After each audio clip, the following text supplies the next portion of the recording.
Sebanyak 24 warga negara Indonesia atau WNI ditahan karena hendak berhaji tanpa menggunakan visa haji.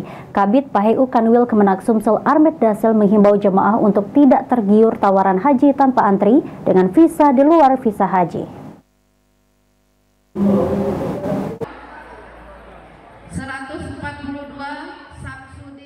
Jelang puncak haji, pemerintah Arab Saudi saat ini memperketat aturan untuk masuk ke kota Mekah.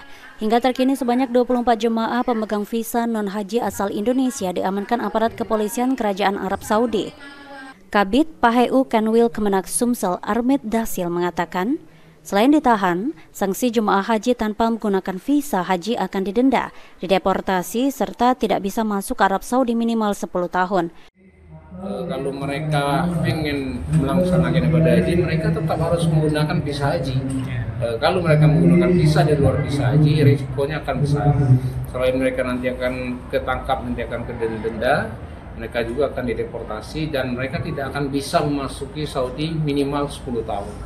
Nah, ini terus kita sosialisasikan. Kami berharap juga teman-teman di media juga melaksanakan itu agar jangan sampai jemaah haji kita menjadi korban, karena kita harus memaklumi kondisi strata sosial jemaah haji kita di daerah ini. Mereka kadang tergiur oleh tawaran-tawaran yang begitu luar biasa dari pihak-pihak tertentu, sehingga mereka tidak memahami aturan-aturan yang ditetapkan oleh pihak Arab Saudi.